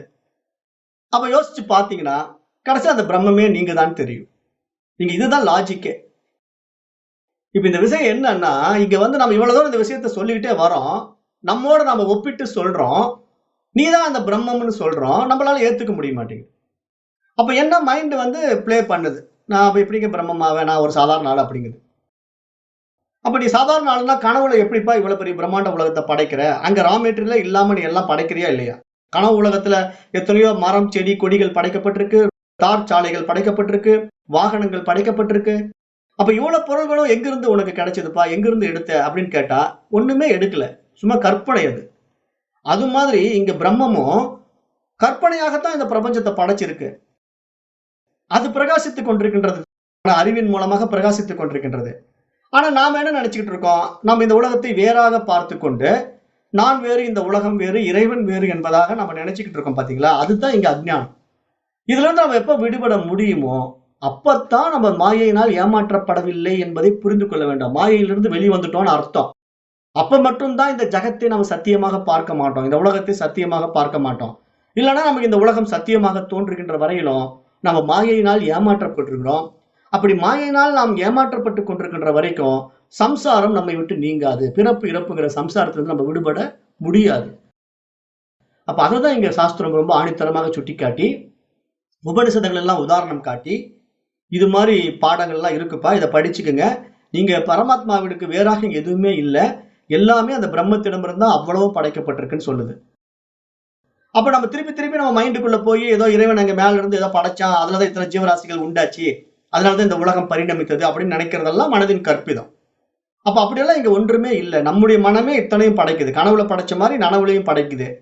அப்ப இந்த கனவுக்கும் நனவுக்கும் நமக்கு எந்த இடத்துல வித்தியாசம் புரியுதுன்னா, கனவு விட்டு நனவுக்கு வந்த பிறகு நான் கண்டது கனவு என்ற வித்தியாசம் தெரிவது போல, இந்த நனவு உலகத்துல நாம் எதுல எப்பொழுது இந்த வித்தியாசத்தை தெரிஞ்சு கொள்ள முடியும்னா, நமக்கு அந்த புரிதல் வரும்போது மட்டும் தான் தெரிந்து கொள்ள முடியும். புரிதல் வரலன்னா என்ன ஆகும்னா, இந்த கனவு உலகத்த விட்டு நனவு உலகத்துல வந்து அந்த கனவு பொய்ன்னு தெரிஞ்சுக்கிட்ட மாரி, இந்த நனவு உலகத்த மரணத்துக்கு பின்னாடி பொய்ன்னு தெரிஞ்சுக்கிட்டாலும், மீண்டும் இதே கற்பனா உலகத்துக்கு நம்ம வந்துருவோம். காரணம் என்ன? மனசு இருக்குல்ல. மனசு தான் அழியலையே. அப்ப மனம் அழியாதனால, அந்த மனதினுடைய ஆசா பாசங்களுக்கு ஏற்ற மறுபிறவி நமக்கு வந்துடும். இன்னொரு உடம்பு மனசு எடுத்துக்கும். ஏன்னா மனசு அப்படித்தான் உடம்ப படைச்சுக்கிட்டே இருக்கும். ஏன் எப்படிங்க அது படைக்குது? அதுதான் மாயா சக்தி. இப்ப எப்படி அந்த தொப்பியிலிருந்து ஒரு முயல கொண்டு வந்து காட்டுறான். அந்த தொப்பியிலிருந்து முயல் பிறக்குமா? தொப்பி வந்து முயல பெத்து எடுக்குமா? நடக்கக்கூடிய காரியமா? ஆனா அவன் முயல கொண்டு வந்து காட்டுறான். திருப்பி தொப்பிக்குள்ளேயே கொண்டு போய் முயல மறைக்கிறான். ஒரு மாயாவி எப்படி ஒரு தொப்பிக்குள்ள இருந்து முயல படைச்சு, தொப்பிக்குள்ளேயே முயல மறைச்சு வச்சு காட்டுறானோ, அது மாதிரி இங்கு நாமும் இந்த உலகத்தை நம்முடைய மனதினால் படைத்து, மனதினால் அனுபவித்து, அதாவது மனதினாலேயே காத்து, மனதினாலேயே அழிக்கிறோம். அப்ப இங்க உண்மையிலேயே ஈஸ்வரன் யார் அப்படின்னா, இந்த மைண்ட் தான் ஈஸ்வரன். அப்ப இந்த மைண்ட வச்சு இந்த உலகத்த வேடிக்கை பார்க்கிறவன் யாரு? பிரம்மம். அதுதான் அறிவு. அப்ப நம்மிடத்துல அந்த அறிவு இருக்கிறதுனால தான் இந்த உலகம் பரிணமித்துக் கொண்டிருக்கின்றதுங்கிறத நன்றாக புரிந்து கொள்ளுங்க. அந்த அறிவின் அதிஷ்டானத்துல இந்த மனமானது இவ்வளவு பிரம்மாண்ட உலகத்தை படைத்து விட்டது என்பதையும் புரிந்து கொள்ளுங்க. அப்ப இந்த புரிதல் நம்ம இடத்துல வந்தா மட்டும்தான் நம்ம இந்த பாடத்திட்டத்துல முழுமையாக முன்னேறி கொண்டிருக்கின்றோம் என்பதற்கு அடையாளம். இது வராத வரைக்கும் இது போல இன்னும் எத்தனை பாடங்கள் நம்ம நடத்தினாலும் இந்த காதுல வாங்கி அந்த காதுல விட்டுக்கிட்டே இருக்கலாமே தவிர பயன்படாது என்பதையும் நன்றாக புரிந்து கொள்ளுங்க. அடுத்தது 50வது சூத்திரத்துல என்ன சொல்றாருன்னா, பிரம்மைவ சர்வ நாமனி ரூபாணி விவிதானி ச கர்மாண்யபி சமக்ராணி விபர்த்தீதி சுதிர்ஜகௌ. இந்த உலகமானது நாமம், ரூபம், செயல்பாடுகள் ஆகிய மூன்றும் சேர்ந்ததுதான். எல்லா விதமான நாம ரூபங்களும் அந்த பிரம்மத்தையே குறிக்கிறது. மேலும் எல்லா விதமான செயல்பாடுகளும் பயன்பாடுகளும் அந்த பிரம்மனையே சார்ந்து இருக்கின்றது என்று இந்த உபனிஷத் கூறுகிறது என்பதாக இங்கு சுட்டிக்காட்டப்படுகிறது. ஏன்னா இங்க வந்து இந்த உலகம் உண்டாக்கும் போது இந்த உலகத்துக்கு வந்து ஒவ்வொரு பெயரையும் உருவத்தையும் நாம தான் முடிவு செய்யறோம். அப்ப அந்த உருவத்தை நம்ம எப்படி முடிவு செய்யறோம்னு ஏற்கனவே நான் இதுக்கு ஒரு பிரீஃப் எக்ஸ்பிளனேஷன் கொடுத்தேன். ஏன்னா இங்க படைப்பதெல்லாம் நாம தான் படைச்சிருக்கோம் அப்படின்னு நம்ம சொல்லும் போது உங்களால ஏத்துக்க முடியல. எப்படிங்க இப்படிப்பட்ட உலகத்தை நம்ம படைக்க முடியுமா அப்படின்னா, இப்ப இந்த உலகத்துல நீங்க அன்றாட உபயோகப்படுத்திக்கிட்டு இருக்கிற ஒரு பேனாவை எடுத்துக்கங்க. சாதாரண ஒரு பேனாவை எடுத்துக்கங்க. அந்த பேனா யார் படைச்சது? மனிதன் தானே படைச்சான். அப்ப மனிதன்கிற ஒரு அறிவாற்றல்ல மேம்பட்டவன் பாருங்க, இந்த மாதிரி இங்க உள்ள ஃபில் பண்ணி இந்த மாதிரி எழுதுனா இது ஒரு பயன்பாட்டுக்கு நல்லா இருக்குமே, காகிதத்துல எழுதுறதுக்கு சௌரியமா இருக்குமேன்ட்டு அவனுடைய மயில் இறக வச்சுக்கிட்டு இங்கே தொட்டு தொட்டு எழுதி கொண்டிருந்த ஒரு காலம் மாறி இன்று நம்ம இங்க ஃபில் பண்ணி எழுதக்கூடிய ஒரு பேனாவை பயன்பாட்டு கொண்டு வந்திருக்கிறோம். அது மாதிரி தொலைபேசி எடுத்துக்கங்களேன். அந்த காலத்துல நம்ம ட்ரங்க் கால் புக் பண்ணி வெயிட் பண்ணி பேசிக்கிட்டு இருந்த காலம் மாறி இப்ப அந்தந்த செகண்ட்ல நம்ம தெரிஞ்ச உறவினர்களோட அந்த வினாடியிலேயே அந்த செகண்ட்லயே எந்த நாட்டோட வேணா நம்ம தொடர்பு கொண்டு பேசுற அளவுக்கு விஞ்ஞான முன்னேற்றம் அடைந்திருக்கிறோம். அப்ப இந்த விஞ்ஞான வளர்ச்சியும் சரி, ஆதி மனிதன் வாழ்ந்த காலமும் சரி, இத்தனை மாறுபாடுகளும் இந்த உலகத்திலே எப்படி உண்டானதுன்னு நீங்க கொஞ்சம் உங்களுக்குள்ள விசாரம் பண்ணி பாருங்களேன். உங்களுடைய மனதிலே விசாரம் பண்ணி பாருங்க. ஆதி மனிதனா நம்ம மிருகத்தை வேட்டையாடி சாப்பிட்ட காலமும், நம்ம நெருப்பு கூட கண்டுபிடிக்காத காலத்திலையும் வாழ்ந்த ஒரு மனித சமுதாயமும், இன்றைக்கு இவ்வளவு வளர்ச்சியும் எதன் அடிப்படையில் நம்ம இடத்துல உண்டாகி இருக்குன்னா, அவ்வளவும் அறிவின் அடிப்படையில் தான் உண்டாகி இருக்கு. அப்ப இந்த மனித அறிவு தான் இவ்வளவு பிரம்மாண்டத்தை படைச்சிருக்கு. இதுல எத்தனை பொருள்கள் கண்டுபிடிச்சிருந்தாலும் சரி, அத்தனை பொருள்களும் மனித அறிவில் வெளிப்பட்டதுதான். அப்ப நீங்க சொல்லலாம், இப்ப சரி நம்ம வெளியே இருக்கிற பொருள்கள்லாம் இப்ப கண்டுபிடிச்சதெல்லாம் மனித அறிவுல கண்டுபிடிக்கலாம். ஆனா அப்ப இந்த கேலக்ஸி எப்படிங்க மனித அறிவுல கண்டுபிடிக்க முடியும் அப்படின்னு நீங்க கேட்டீங்கன்னா, இப்ப இந்த கேலக்ஸிங்கிற விஷயத்த நீங்க படைக்கவே இல்ல. படைத்ததாக மனதுதான் கற்பித்து வச்சிருக்கு. ஏன்னா இப்போ கேலக்ஸியே இல்லங்கிறத சாஸ்திரம் சொல்லும்போது உங்களால ஏத்துக்க முடிய மாட்டேங்குது. ஏன்னா எப்படிங்க நான் இந்த பூமிங்கிற உருண்டையில இருந்துட்டு இருக்கிறேன், இத்தனை பொருளை படைச்சுக்கிட்டு இருக்கிறேன், நீங்க படைப்பே இல்லைன்னு சொல்றீங்கன்னா, அதுக்கு தான் மீண்டும் மீண்டும் சாஸ்திரம் என்னத்த உதாரணத்தை குடுக்குது. நீ கனவு உலகத்துக்கு போகும்போது கேலக்ஸி எங்கப்பா போச்சு? ஆழ்ந்த உறக்கத்துக்கு போகும்போது கேலக்ஸி எங்கப்பா போச்சுன்னு கேக்குது. அப்ப நம்ம அதையும் மனதுல எடுத்துக்கிட்டு விசாரம் பண்ணி பார்க்கணும். ஏன்னா எல்லாமே மைண்டினுடைய பிளே தான். இங்க எல்லாமே மனசு தான் படைக்குது. ஏன்னா மனம் ஒரு பொருளை கண்டுபிடிக்கிறதுக்கே உள்ள சிந்தனை ஆற்றலை பெருக்கி தான் கண்டுபிடிக்க முடியும். ஒரு பேனாவை கண்டுபிடிக்கிறான் அப்படின்னா மயிலிறக வச்சு முதல்ல ஒருத்தன் எழுதிக்கிட்டு இருந்தான். இங்க தொட்டு தொட்டு எழுதிக்கிட்டு இருந்தான். அப்ப அவனுக்கு தோணுது, இந்த மயில் இறகை வச்சு தொட்டு எழுதுறதுக்கும் போது ஒவ்வொரு முறையும் இங்க தொட்டு தொட்டு எழுத வேண்டியிருக்குது. இந்த மயில் இறகுக்குள்ளேயே நம்ம இங்க நிரப்பிச்சு எழுதுனா எப்படி இருக்கும் அப்படின்னு ஒரு யோசனை பண்றான். அப்போ அந்த மயில் இறகை வெட்டி அதுக்குள்ள ஒரு தொலையை போட்டு அதுக்குள்ள இங்க நிறுத்தி பார்க்கறான். அது துரத்துறன்னு வெளியே வந்துடுது. அப்ப மொல்லமா அதை வெளியே கொண்டு வரதுக்கு வேற ஏதாவது வழி இருக்கா அப்படின்னு முன்னாடி ஏதோ ஒண்ணு வச்சு அடைச்சி கொஞ்சம் கொஞ்சமா இங்கு வெளியே வர வச்சு எழுதி பார்க்கறான். அதனுடைய வெளிப்பாடு தான் நமக்கு இங்கு பெண்ணா வந்தது. அப்ப உடனே அந்த இங்கு பெண்ணை கண்டுபிடித்து அதுக்கு முன்னாடி ஒரு நீடில் ஒரு நிப்பை போட்டு அப்ப அழகா அந்த பேனாவில் இங்கு நின்னு வெளியே வர்ற மாதிரி கண்டுபிடிச்சான். அப்புறம் இப்ப பால் பாயிண்ட் பெண்ணெல்லாம் கண்டுபிடிச்சான். அப்ப இந்த முன்னேற்றம், இந்த அறிவியல் முன்னேற்றம் மனிதன் எந்த அளவுக்கு பரிணாம வளர்ச்சி அடைஞ்சிருக்கிறான். இந்த பரிணாம வளர்ச்சி எதுல நடந்தது? மனித உடல்ல நடந்ததா? ஆதி மனிதனாக வாழ்ந்தப்போ அதே 2 கை, 2 காலு, 2 கண்ணு இப்படியே தான் நம்ம இருந்தோம். இப்ப நம்ம இவ்வளவு நாகரிக மனிதனாக வாழ்ந்த பிறகும் அதே 2 காலு, 2 கை, 2 கண்ணு இப்படித்தான் நம்ம இருக்கிறோம். ஆனா எதுல நடந்தது இந்த பரிணாம வளர்ச்சின்னா, அறிவுல தான் நடந்திருக்குது. வெறும் அறிவாற்றல்ல நடந்திருக்கிற பரிணாம வளர்ச்சியை நம்ம கவனிக்கணும். அப்ப இங்க பரிணாம வளர்ச்சியினுடைய முன்னேற்றத்தை நம்ம ரொம்ப ஆழமாக விசாரணை பண்ணி பார்த்தா, அப்ப இங்க மனசு தான் இப்ப பரிணமித்து இவ்வளவு பிரம்மாண்ட உலகத்தை விரிவாக்கி கொண்டே போகுது. அப்ப அதனுடைய விரிவு தான் இங்க எல்லையற்றதாக போய்க்கொண்டே இருக்குது. எங்கேயோ தொடங்கி எங்கேயோ போயிட்டு இருக்குது. எங்க போய் முடியும்னே சொல்ல முடியாது. இந்த மனித அறிவின் முடிவு இன்னும் என்னென்ன நடக்கும், எங்கெல்லாம் கொண்டு போய் முடியும்னே சொல்ல முடியாது. அப்படி போய்கிட்டு இருக்கு இந்த மனித அறிவின் வெளிப்பாடு. அப்ப அப்படி போய்கிட்டு இருக்கின்ற மனித அறிவின் வெளிப்பாட்டுக்கு ஆதாரமாக எது இருக்கிறதுங்கிறத யார் ஒருவன் விசாரணை செய்து பார்க்கிறானோ, அவன் மட்டும்தான் அந்த மூலத்துக்கு திரும்புகிறான். அதைத்தான் இங்க சாஸ்திரம் சொல்லுது. நீ எங்கிருந்து வந்தாயோ அந்த இடத்துக்கு நீ போகணும்னா, அந்த மூலத்தை தெரிந்து கொண்டால் தான் போக முடியும். மூலத்தை தெரியாம போக முடியாது. அப்ப இந்த சாஸ்திரத்தை நம்ம ரொம்ப ஆழமா டெப்த்ல போய் விசாரணை பண்ணி பார்த்தா, அப்போ இந்த இவ்வளவு விஷயங்களும் படைப்பதற்கு ஒரு ஆதார சக்தி இருக்கு. அது இருக்கிறதுனால தான் இவ்வளவு விஷயங்களும் மனிதனால் படைக்கப்படுது. அப்ப அது என்ன சக்தியா இருக்கும்? ஒரு அறிவு சக்தியாகத்தான் இருக்க முடியும். அது மிகப்பெரிய பேரறிவாக இருக்க வேண்டும். அப்ப அந்த பேரறிவின் பெருமிதத்துல இந்த உலகம் இவ்வாறு படைக்கப்பட்டிருக்குன்னா, அப்ப இந்த படைப்பு ஒவ்வொன்றும் நானே படைக்கப்பட்டேன். என்னாலேயே படைக்கப்பட்டது. மனிதனாகிய நானே தான் படைத்து, நானே தான் அனுபவித்து, நானே தான் அதை காப்பாத்தி அழித்துக் கொண்டிருக்கின்றேன். அப்ப இந்த படைப்பு பூரா என்னிடத்திலேயே ஏற்படுகிறதுங்கும் போது, அப்ப எனக்கு வேறாக இங்க எதுவுமே இல்லைங்கிற அந்த பூரணத்துவம் நமக்குள்ள எப்ப வருதோ, அப்பதான் நம்ம வந்த வேலை முடிஞ்சுது. அந்த நிலைப்பாட்டுக்கு தான் இங்க மைண்ட் லிஃப்ட் ஆகணும்னு நம்ம சொல்லிக்கிட்டே இருக்கிறோம். ஏன்னா இது புரிதல் மனசுக்கு குடுக்காம மனசு லிஃப்ட் ஆகாது. இந்த லிஃப்ட் ஆகாம நீங்க வேற என்ன பயிற்சிகள் பண்ணாலும் நீங்க பிறவா பெருநிலையை அடைய முடியாது. ஏன் பிறவா பெருநிலையை அடைய முடியாதுன்னா, மைண்ட் இருந்துகிட்டே இருந்தா நீங்க பறந்துகிட்டே இருப்பீங்க. ஏன்னா மைண்ட் தானே மீண்டும் மீண்டும் பரிணமித்து மேல்நிலைக்கு வந்துகிட்டே இருக்குது.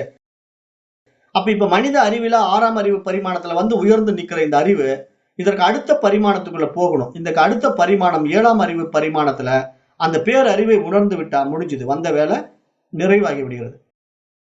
அப்ப எந்த பரிணமித்த மனமானது அந்த 7ஆம் அறிவு பரிமாணத்துக்குள்ள போய் நுழையுதோ, அது தன் தனித்துவத்தை இழந்து விடுகிறது. அந்த தனித்துவத்தை அது இழந்து விடும்போதுதான் அது அறிவோடு இரண்டர கலந்து விடுகிறது. அப்ப அங்க இருப்பது அறிவு மட்டும் தான்ன்றது அப்பதான் அதுக்கு தெரியும். அப்படி அது தெரிஞ்சுக்கிச்சுன்னா முடிஞ்சுது. வந்த வேலை முடிஞ்சுது. அது மீண்டும் எந்த ஆசாபாசங்களுக்கும் உட்படாது. எந்த தேவைகளும் அந்த மனதிற்கு இருக்காது. அந்த மனமே அந்த அறிவாக மாறிவிட்டதனால அங்க மனமே இல்லாத நிலை உண்டாகி விடுகிறது. அந்த மனமற்ற நிலையில் தான் அந்த உடல் தனித்துவமான ஒரு உடல் எடுக்காது. அந்த மனசு வந்து ஒரு தனித்த உடல் எடுக்காது. அதுதான் இங்க மோட்சம், முக்தி, பிறவா பெருநிலை அப்படிலாம் சொல்லப்படுது. மற்றபடி இந்த உடம்பு மீண்டும் மீண்டும் வருவதற்கு காரணம் என்ன? இந்த மனசு தான். அதனாலதான் நான் ஏற்கனவே தாய்மானவர் பாடல் கூட உங்களுக்கு ஓமானமா அடிக்கடி சொல்லிட்டே இருப்பேன்.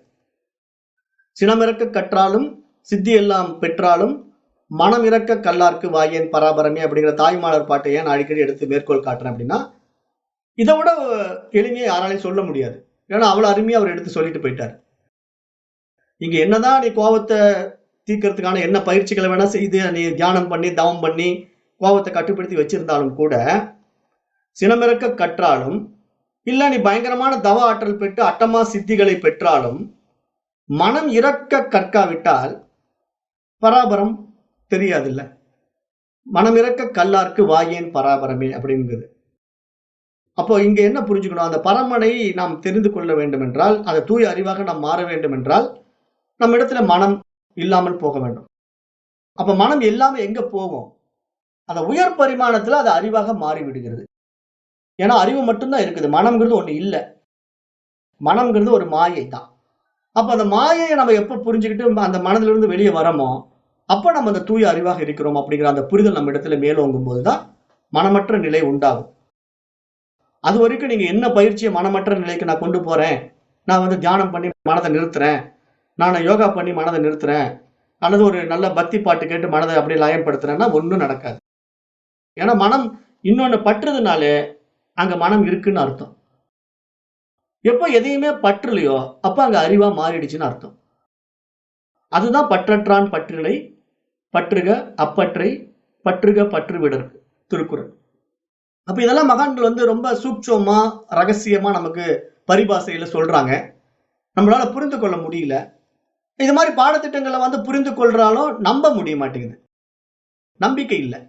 அதுதான் சாஸ்திரம் என்ன சொல்லுது? சிரத்தை வேணுங்குது.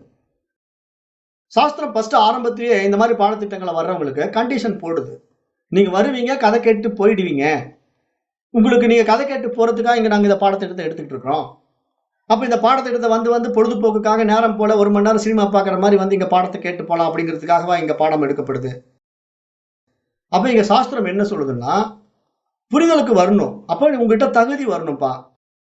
அந்த தகுதி தான் விவேகம், வைராக்கியம், சமாதி சட்க சம்பத்தி, முமுட்சுத்துவம்.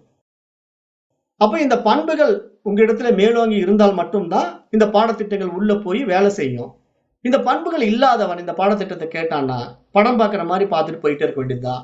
அப்ப அந்த படத்தை பார்த்துட்டு வந்து அருமையா இருந்தது, அப்படி இல்லை கதாநாயகி அருமையா நடிச்சான், வில்லன் பாருங்க சூப்பர் ஆக்ட் பண்ணியிருக்கான் அப்படின்னு சொல்ற மாதிரி, ஆஹா இந்த உபனிஷத் படிச்சேங்க ரொம்ப அருமையா இருக்கு, அந்த நசிகேதனும் யமதர்மராஜனும் பேசுனது வந்திருக்கு அந்த கட உபனிஷத்து ரொம்ப அருமை ரொம்ப அருமை அப்படின்னு அதை பற்றி பாராட்டிக்கிட்டு இருக்கலாம். ஆனா என்ன விஷயத்த சொன்னாங்கன்னு தான் தெரியாது, புரியலன்னு அர்த்தம். அப்ப இது மாதிரி பாடத்திட்டங்கள் படிக்கிறதுனால பலன் இல்லை. அதனால இங்க சாஸ்திரம் இந்த 50வது ஸ்லோகத்துல என்ன சொல்லுதுன்னா, இந்த உலகமானது நாமம், ரூபம் மற்றும் செயல்பாடுகள் ஆகிய 3 விஷயங்கள் சேர்ந்ததாக இருக்குதுன்னு சொல்லுது. அப்ப இங்க நாமம், ரூபம், செயல்பாடுகள் எப்படி சேர்ந்து இருக்குது? ஒரு பொருளை படைப்பதும் நாமளே, அந்த பொருளுக்கு பெயர் சூட்டுவதும் நாம தான். அப்ப அந்த பொருளை செயல்படுகின்ற செயல்பாட்டில நம்ம ஈடுபட்டு அந்த பொருளையே ஒரு உருவத்தை கொடுத்து அந்த பொருளுக்கு ஒரு பெயரையும் கொடுக்கிறோம் பாருங்க. அப்ப இந்த 3ம் சேர்ந்ததுதான் இந்த உலகம். அப்ப இங்க அதை சுட்டி காட்டுது. இந்த ஸ்லோகம் என்ன சொல்லுதுன்னா, இந்த ஜகத்தானது பிரம்மைவ சர்வ நாமானி ரூபானி விவிதானி ச.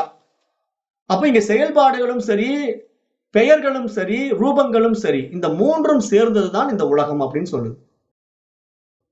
அப்புறம் இந்த எல்லா விதவிதமான நாம ரூபங்களும் அப்படி விதவிதமாக நம்ம படைத்துக் கொண்ட பெயர்களாகட்டும், உருவங்களாகட்டும், அது பிரம்மத்தை தான் குறிக்கின்றது அப்படின்னு சொல்லுது. அது எப்படிங்க பிரம்மத்தை போய் குறிக்கும் அப்படின்னு கேட்டீங்கன்னா, அந்த தூய அறிவு இல்லாம இங்க ஒன்றுமே படைக்கப்பட முடியாது. அதான் நான் முன்னே சொன்னேன். ஒரு மயில் இறக வச்சு ஒரு உதாரணத்துக்கு தான் இதெல்லாம் நான் சொல்றேன். ஏன்னா பெருசா நம்ம எடுத்து உதாரணம் கொடுக்க முடியாதுங்கறனால எளிமையான உதாரணத்தை எடுத்து சொல்றேன். அந்த உதாரணத்துக்கு முக்கியத்துவம் கொடுத்து நீ மாட்டிக்காதீங்க.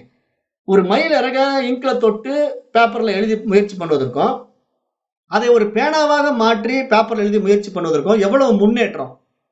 ஒவ்வொரு முறையும் தொட்டு தொட்டு எழுதும்போது எழுத்துக்களை எழுதுவதற்கு தாமதமாகும். அதற்கு எழுத்துக்கள் நம்ம எதிர்பார்க்கிற சைஸ்க்குள்ள கொண்டு வர முடியாம நிறைய டைம் எடுக்கும். அதுவே பேனாவா மாத்தின பிறகு எவ்வளவு கட கட கடன்னு எழுதுறோம். ஒரு பேராகிராஃபை அழகா வேகமா எழுத முடியுது. அப்ப இந்த முன்னேற்றம் எங்கு நடந்தது? மனித அறிவுல தானே நடந்தது. அப்ப இந்த மனித அறிவு எதனுடைய அதிஷ்டானத்தில் இயங்குது? அந்த தூய அறிவின் அதிஷ்டானத்தில் இயங்குது. அப்ப அந்த தூய அறிவாகிய மாயா சக்தியே எப்படி படைக்குது இந்த உலகத்தை? மனம், புத்தி, சித்தம், அகங்காரம் அப்படிங்கிற பரிணாமத்தில் அப்படியே படைக்குது. அந்த ஒரு மனசையே நம்ம சனாதன தர்மத்துல வந்த ஞானிகள் தான் பிரிச்சு காட்டுறாங்க. ஒரு மனம்ங்கிறது நீ நினைக்கிற மாதிரி அந்த மாயா சக்தியை சாதாரணமா நினைச்சிடாதப்பா. அந்த மாயா சக்தியினுடைய பரிணாமமே எப்படி இருக்கு? மனமாக பரிணமித்து அதனுடைய அடுத்த லெவல் புத்தியாக விரிந்து அந்த விரிந்த விஷயத்தை சித்தத்துல சேகரித்து வைத்து அதை வெளிப்படுத்தி பாக்குது பாருங்க. அதுதான் இங்க அகங்காரமா மாறுது. ஏன்னா நானுங்கிற அந்த ஈகோவில தான் அந்த அறிவாற்றல் வெளிப்பட்டு அதை படைச்சு காட்டுது. அப்ப இவ்வளவு பரிணாம வளர்ச்சி அந்த மனதில் நடந்துட்டு இருக்குன்னா, அந்த மாயா சக்தியில் நடந்துட்டு இருக்குன்னா, அத்தனைக்கும் அதிஷ்டானமாக அந்த அறிவு தான் இருக்குது. அந்த ஆன்மா தான் இருக்குது. அப்ப அந்த ஆன்மா மட்டுமே சத்தியம். அப்ப இந்த ஆன்மாவினால் படைக்கப்பட்ட இந்த ஜகத்து மித்தியா அப்படிங்கிறது நம்ம நன்றாக தெரிந்து கொள்ள வேண்டும் தான் இந்த பாடம் மீண்டும் மீண்டும் வலியுறுத்தி கொண்டே இருக்கிறது. அந்த அடிப்படையில் இந்த 50வது ஸ்லோகம் அதுதான் சுட்டி காட்டுது. அப்ப இங்க எல்லா பயன்பாடுகளும் செயல்களும் அந்த பிரம்மனை சார்ந்தே இருக்கின்றது என்றது உபனிஷத் சொல்லுது அப்படிங்கறது இங்க சுட்டி காட்டுறாரு. அப்ப எப்படி பிரம்மத்தை சார்ந்து இருக்கிறது அப்படின்னா, அந்த பிரம்மத்தினுடைய அதிஷ்டானத்துல தான் இதெல்லாம் நடக்க முடியும். அந்த திரை, வெள்ளை திரை இல்லைன்னா அங்க படம் ஓட்ட முடியாது. எப்பயுமே ஒரு விஷயம் அதாவது ஒரு காரியம் நடக்கணும்னா அதுக்கு ஒரு காரணம் இருக்கணும். நம்ம ஏற்கனவே பார்த்திருக்கிறோம். விளக்கம் நம்ம இப்படிதான் சொல்லுவோம். ஒரு காரியம் நடக்கணும்னா அதுக்கு ஒரு காரணம் இருக்கணும். அது மாதிரி ஒரு இயக்கம் இருக்கணும்னா அதற்கு கீழே ஒரு ஆதார ஸ்தலம் இருக்கணும். அதுதான் நம்ம ஏற்கனவே உங்களுக்கு உதாரணம் கொடுத்தேன். இப்ப ஒரு ரயில் ரயில்வே தண்டவாளத்துல ஓடணும் அப்படின்னா அந்த ரயில் அசைந்து கொண்டு ஓடும். ஆனா அதற்கு கீழே அசையாத ஒரு தண்டவாளம் இருக்கணும். அப்பதான் ட்ரெயின் ஆனது ரயில்ல போக முடியும். அப்ப அது மாதிரி இங்க ஒரு திரைப்படம் ஓட வேண்டும் என்றால் அங்க ஒரு அசையாத திரை இருக்க வேண்டும். அசையாத திரை இருந்தால்தான் அங்க அசைகின்ற பிம்பங்கள் உண்டாக்க முடியும். அதுபோல இங்கு அசையாத அறிவு, அசையாத ஆன்மாவின் அதிஷ்டானத்திலே அசைகின்ற மனம் இங்கு காணப்படுகிறது. இவ்வளவுதான் விஷயம். ரொம்ப சிம்பிள் லாஜிக். இதை எப்படி நம்ம புரிஞ்சுக்கணும்னா, ஏதோ அசையாத விஷயமா சொல்றாங்களே, அது எப்படிங்க பிரம்மம் அசையாம இருக்குது அப்படின்னு கேட்டா, என்ற ஒன்று அசையாமல் இருக்கிறதோ அதனுடைய அதிஷ்டானத்தில் தான் மற்றது அசையவே முடியும். இப்ப ரயில் தண்டவாளம் அசைஞ்சா ரயில் என்ன ஆகும்? அந்த ட்ரெயின் கமுந்துடும். அதே மாதிரி இங்க ரோடு சாலை இருக்கு, தார் சாலை இருக்கு. அந்த தார் சாலை அசையாம திடமா இருக்கிறதுனால தான் அந்த தார் சாலையின் மீது பேருந்து ஓடுகிறது. அப்ப வெளியே ஒண்ணு இயங்கணும்னா அசையாத பொருளுக்கு அதற்கு ஆதாரமாக இருந்தால்தான் அதன் மீது அசைகின்ற பொருள் இருக்க முடியும். அது மாதிரி இங்க அசையாத திரை இருந்தால்தான் அதன் மீது அசைகின்ற பிம்பங்களாகிய திரைப்படம் ஓட முடியுங்கிற இந்த ஓமானத்தை நம்ம எடுத்துக்கிட்டு அந்த அசையாத அறிவின் அதிஷ்டானத்திலே அசைகின்ற மனம் இந்த உலகத்தை படைத்து அனுபவித்துக் கொண்டிருக்கிறது அப்படிங்கிற புரிதல் வந்துட்டா இங்கு முத்துணிலை புரிகின்ற அந்த ஈஸ்வரனாகவும் நானே இருக்கின்றேங்கிறது நமக்கு புரிய வரும். அதுதான் நான் உங்களை அந்த ஈஸ்வர தன்மைக்குள்ள வர சொல்றேன். ஏன்னா உங்களுக்கு எளிமையா அந்த சிக்னல் நான் கொடுக்கறதுக்கு என்ன காரணம் அப்படின்னா, நீங்க அந்த ஈஸ்வர தன்மைக்குள்ள பார்த்துட்டீங்கன்னா இங்க ஃபர்ஸ்ட் அந்த இருமைகள் உங்களை விட்டு நீங்கிடும். அந்த இருமைகள் உங்களை விட்டு நீங்கின பிறகு நீங்க எந்த இடத்துக்கு வந்துட்டீங்க? ஒருமை தன்மைக்குள்ள வந்த பிறகு உங்களுக்கு ஒரு விஷயம் புரியும். நான் அந்த பிரம்மத்தின் அதிஷ்டானத்துல இங்க விரிஞ்சுகிட்டு இருக்கிறேன். நான் இல்ல இங்க. அது மட்டும் தான் இருக்குது. நான் இங்க நான் அபிமானித்துக் கொண்டிருக்கிற இந்த மனமான நான் இல்ல. உண்மையில் நான் யாரா இருக்கிறேன்? அந்த தூய அறிவாக இருக்கிறேன்ங்கிற அந்த ரகசியம் வெளிப்படும். அதுதான் குக்கியம். அப்ப இங்க நான் அந்த நிலைப்பாட்டுக்குள்ள நான் அந்த தூய அறிவாகத்தான் இருக்கிறேன்ங்கிற அந்த விளக்கம் நமக்கு எங்க புரியும்னா, நீங்க தனித்தனியா பிரிச்சு இருமைகள்ல பார்த்துட்டு இருக்கிற வரைக்கும், அது எத்தனை ஜென்மம் எடுத்தாலும் நடக்காது. நீங்க இந்த பிறவி இல்ல, இன்னும் பல பிறவிகள் எடுத்தாலும் நடக்காது. அப்ப எந்த பிறவியில, எந்த ஒரு மனித உடல்ல உங்களுடைய புத்தி சக்தி மேலோங்கி, இந்த மாரி பாடத்திட்டங்கள் உள்ள போயி, மனம் புரிந்து கொண்டு, தன்னுடைய அறிவு பரிமாணத்துல அது மேல்நிலைக்கு வந்து, அந்த அறிவின் அதிஷ்டானத்துல நான் இயங்கிக் கொண்டிருக்கிறேன். But I am not a individual mind. நான் காஸ்மிக் மைண்ட் அப்படிங்கிற புரிதல் வரணும். நான் ஒரு தனித்தமான வியஷ்டி மனம் கிடையாது. நான் இந்த சமஷ்டி மனமாக இருந்து இயங்கிட்டு இருக்கிறேன். அப்ப இங்க எல்லா படைப்பும் என்னாலேயே தான் படைக்கப்பட்டு அனுபவிக்கமாக்கி கொண்டிருக்கின்றது. அப்ப எனக்கு வேறாக இங்க எதுவுமே இல்லையா அப்படிங்கிற புரிதல் நமக்குள்ள எப்ப ஆழமா வருதோ, அப்ப இங்க எல்லாமே நானுங்கிறது தெரிய வந்துடும். அப்ப அது எல்லாமே நானுங்கிறது தெரிய வரணும்னா மனசு எந்த அளவுக்கு லிஃப்ட் ஆகணுங்கிறது தான் நான் உங்களுக்கு பலமுறை பாடத்திட்டங்களை சுட்டி காட்டிட்டே இருக்கிறேன். அதுக்கு தான் அன்புங்கிற விஷயத்தை கூட நான் எடுத்து உங்களுக்கு சொல்றேன். மகான்களே இதெல்லாம் சொல்லியிருக்காங்க. அன்பிற்கு உண்டோ அடைக்கும் தாள்னு பழமொழி இருக்கு. அன்பே சிவம் என்று அறிகிலர் அப்படின்லாம் திருமந்திரம் இருக்கு. அது ஒவ்வொன்றும் நம்ம எடுத்து கம்பேர் பண்ணி பாருங்களேன். எல்லாம் வந்து கடைசியில் எங்க கொண்டு வந்து முடியும்னா, அந்த ஏக அறிவாகிய அந்த இறைவனை அறிவதற்கான ஒரு சூட்சமமான பரிபாஷையாக நமக்கு புரிய வரும். அதுதான் ஈஸ்வரத்தன்மை. அதனாலதான் நம்ம யோக சூத்திரம் படிக்கும்போது கூட அந்த ஈஸ்வரன் இடத்துல நீங்க உங்களை ஒப்படைச்சிருங்க. அதாவது ஈஸ்வர பிரணிதானாத்வாத் அப்படிங்கிற ஒரு வார்த்தையை நம்ம சொல்லி அந்த ஈஸ்வரன் இடத்துல வந்து சரண்டர் ஆயிடுங்க. நம்ம ஏன் சொல்றோம்? நமக்கு வேறாக இன்னொரு ஈஸ்வரன் இருக்கிறான் அப்படிங்கிற மனோபாவம் ஃபர்ஸ்ட் வந்தா கூட பரவாயில்ல. இப்ப நான் தனித்துவமானவன்கிற அந்த ஈகோவில் இந்த மைண்ட் வேலை செய்யாம அந்த ஈஸ்வரன் இடத்துல தன்னை ஒப்படைச்சிட்டு அந்த ஈஸ்வரனே இந்த காரியத்தை செய்து கொண்டிருக்கின்றான் தன் தனித்துவத்தை இந்த மனசு இழந்துட்டா கூட போதும். அட்லீஸ்ட் அந்த லெவலாவது வந்துட்டா அப்ப ஈஸ்வர காரியம் நடக்குதுங்கிற அந்த புரிதலோட மனசு லிஃப்ட் ஆகி நிக்குது பாத்தீங்களா? அந்த பொசிஷன் என்ன பண்ணும்னா அந்த அறிவை காட்டி கொடுக்கும். அதனாலதான் ஈஸ்வர தன்மைக்கு வாங்கன்னு நான் மீண்டும் மீண்டும் என்னுடைய பாடத்திட்டங்கள்ல வலியுறுத்திட்டே இருப்பேன். ஏன்னா இங்க வந்து நான் செய்கின்றேன் அப்படிங்கிற தனித்துவமான அகங்காரம் வியஷ்டி மனமாக நாம் இருந்து கொண்டு வியஷ்டி உடலாக நாம் இருந்து கொண்டு எதை செய்தாலும் பூஜை செய்தாலும் சரி, யாகம் செய்தாலும் சரி, மிகப்பெரிய தவ வாழ்க்கை வாழ்ந்தாலும் சரி, அது அத்தனையும் நான் என்ற அகங்காரத்தின் அடிப்படையில நடந்து கொண்டிருப்பதனால அங்கு இருமைகள் இருக்கிறது. அங்கு இறைவன் இருக்க மாட்டான், இறைவன் பிரகாசிக்க மாட்டான். ஏன்னா அங்க நான் ஒருத்தர் இருக்கிறேன், நான் பூஜை பண்றேன், நான் ஒருத்தர் இருக்கிறேன், நான் தவம் பண்றேன், நான் ஒருத்தர் இருக்கிறேன், நான் தியானம் பண்றேங்கிற அகங்காரம் இருமைகளாக நம் மனதில் இருக்கிறதுனால என்றைக்குமே இந்த மனம் வந்து விடுதலை ஆகாது. அப்ப மனம் எப்போ விடுதலை ஆகும்னா எல்லாம் ஒன்றே, அது ஈஸ்வரனை அப்படின்னு சொல்லி அவங்கிட்ட ஒப்படைச்சிடணும். அப்ப அவங்கிட்ட ஒப்படைச்ச பிறகு நீங்க என்ன பண்றீங்கன்னா, இங்க நானுங்கிற அந்த தனித்துவத்தை இழந்துட்டீங்கன்னா எது நடந்தாலும் அது அப்படியே அக்செப்டன்ஸ் கொடுக்கணும். அதுதான் இங்க திதிக்ஷா. ஏன்னா அந்த சாதன சதுஷ்டயத்துல சொல்லிட்டே வருதில்ல, 6 பண்பு நலன்கள்ல சமாதி சட்க சம்பத்தியில வந்து என்னென்ன சொல்லுது, சமம் தமம் விடல் சகித்தல் சமாதானம்ங்கிற அத்தனை பண்பு நலன்களையும் நமக்கு ஏன் பாடத்திட்டம் ஆரம்பத்திலேயே போதிக்குதுன்னா, அந்த புரிதல் மனதுக்கு மேலோங்க மேலோங்க இங்க ஒவ்வொரு விஷயமா நமக்கு அனுபவம் ஆகும். அந்த அனுபவம் நம்மளை எப்படி கொண்டு போய் நிறுத்தும்னா, இங்க நானுங்கிற தனித்துவத்தை நான் இழந்து விட்டுட்டேன்னா அவ்வளவுதான். இங்க நானுங்கிற எப்போ அந்த தனித்துவத்தை நான் இழக்கிறேனோ அப்ப நான் ஒன்றாகி விடுகிறேன், அவ்வளவுதான். நான் ஏன் ஒன்றாக மாட்டேங்கிறேன் அப்படின்னா, என்னை நான் தனியாக அபிமானிக்கிறதுனால தான் நான் ஒன்றாக முடிய மாட்டேங்கிறேன். எப்படி நான் என்னை தனியாக அபிமானிக்கிறேன் அப்படின்னா, என் உடல் மீது உள்ள பற்று, நான் அப்படிங்கிறது இந்த உடலாக நான் பார்க்கிறேன். அப்புறம் என்னுடைய ஜாதியின் மேல் உள்ள பற்று, நான் இந்த குடும்பத்துல பிறந்திருக்கிறேன், இந்த குலத்துல பிறந்திருக்கிறேன் அப்படிங்கிற அபிமானம். அப்புறம் என்னுடைய கல்வியின் மீது உள்ள பற்று, நான் இவ்வளவு படிப்பு படிச்சிருக்கேன், நான் கலெக்டருக்கு படிச்சிருக்கேன், நான் அட்வொகேட்டுக்கு படிச்சிருக்கேன், நான் என்ஜினியரிங் படிச்சிருக்கேன் அப்படின்ட்டு நம்ம படிப்பை நம்ம பிரதானமா பார்க்கிற அந்த அகங்காரம், நான் டாக்டருக்கு படிச்சிருக்கேன் அப்படின்னு சொல்லுது மனசு. அப்ப எதற்கு நம்ம கீழே இறங்க தயாரா இல்லை. இந்த மாதிரி விஷயங்களை சொல்ற சாமியார்கள் எல்லாம் என்ன நினைக்குது, அல்பமா பாக்குது. காவி வேட்டி கட்டிட்டு வந்து இதை கத்திக்கிட்டு இருக்கிறான், இவனுக்கு என்ன அறிவு இருக்கு, நான் எம்பிபிஎஸ் படிச்சிருக்கேன், என்னுடைய அறிவாற்றல் என்ன, நான் ஐஏஎஸ் படிச்சிருக்கேன், என்னுடைய அறிவாற்றல் என்ன அப்படிங்கிற ஒரு அகங்கார மனசு அவர்களெல்லாம் அல்பமா பாக்குது. ஆனா அப்படிப்பட்ட ஞானிகளும் மகான்களும் விடுதலையாகி போயிடுறாங்க. ஆனா இந்த மனசு என்ன பண்ணுது? இந்த உடம்புல அகங்காரத்துல ஆடிட்டு அடுத்த உடம்புக்கு தயாராயிடுது. ஆடி முடிஞ்சு ஆடி அடங்கும் வாழ்க்கையடா அப்படின்னு சொல்றாங்க இல்லையா? ஆடி அடங்கி அடுத்த உடம்புக்கு தயாராகி மீண்டும் வந்து ஆடுது. அப்ப இந்த மனசு இப்படிதான் உடம்பு எடுத்து எடுத்து வந்து ஆடிக்கிட்டே இருக்கும். அப்ப இந்த ஆட்டம் எப்ப இன்ட்ரெஸ்டா இருக்கு, சுவாரஸ்யமா இருக்குன்னா, நமக்கு நல்லா போயிட்டு இருக்கிற வரைக்கும் நல்லா சுவாரஸ்யமா இருக்கும், இன்ட்ரெஸ்டிங்கா இருக்கும். நம்ம பிரச்சனைன்னு வந்துட்டா அப்பதான் நமக்கு இந்த வாழ்க்கையே வெறுத்து போகும்.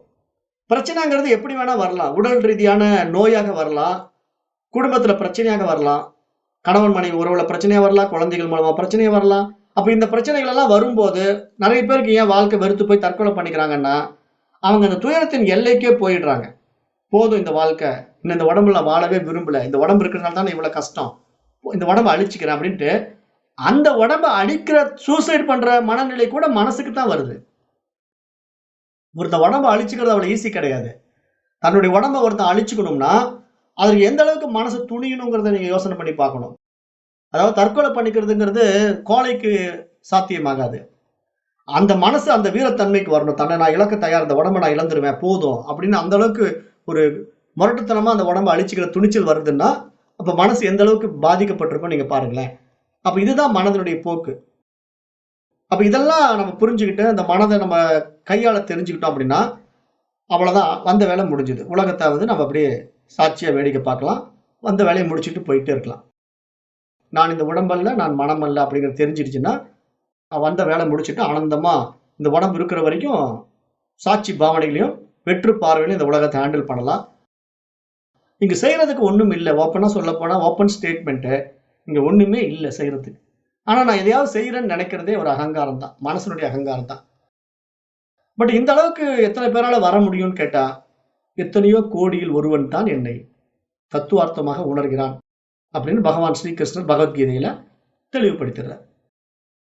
அப்ப இப்ப எத்தனையோ பேர் வந்து இதை கத்திட்டு இருக்கிறோமே அப்படின்னா, எல்லாம் டூல்ஸ் தான். அதுவே யூஸ் பண்ணுது. அந்த மைண்டை இந்த மைண்டை வச்சு பிளே பண்ணி, எந்தெந்த மைண்டை லிஃப்ட் பண்ணணும்ட்டு அதுவே சூஸ் பண்ணி, அதுவே அந்த பாத்துல கொண்டு போய் லிஃப்ட் பண்ணி விட்டுருது. அப்ப இப்ப நீங்க இந்த ஈஸ்வர பிரணிதானத்துவத்துக்குள்ள வந்து பாத்தீங்கன்னா, அவன் அருளாலே அவன் தாள் பணிந்துன்னு மணிவாசக பெருமானுடைய பாடலுக்கும் பொருள் விளங்கும். ஏன்னா அவனுடைய அருள் இல்லாம அவனுடைய தாளை நம்ம பணிய முடியாதுங்கிறது எப்படின்னா, அந்த ஈஸ்வரனுடைய காஸ்மிக் மைண்ட் தான் இங்க செப்பரேட் மைண்டா நமக்கு பிரிஞ்சு நானுங்கிற ஈகோவில் ஆடிட்டு இருக்கு. அப்ப அந்த காஸ்மிக் மைண்ட் தான் டிசைட் பண்ணுது. இந்த செப்பரேட் மைண்டை நான் என்னுடைய மைண்டா கன்வெர்ட் பண்றேன். ஏன்னா அது பிரிஞ்சு போய் என்கிட்ட இருந்து விலகி நிக்குது.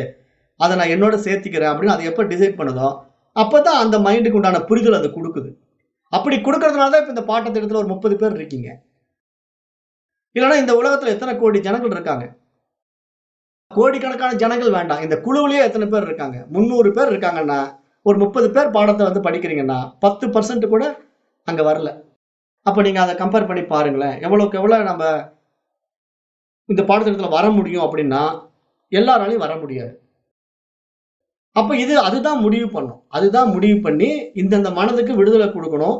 அது இந்தந்த பிறவியில விடுதலை கொடுக்கணும் அப்படிங்கிற அந்த டெசிஷன் அத்தாரிட்டி அதுகிட்ட தான் இருக்குது.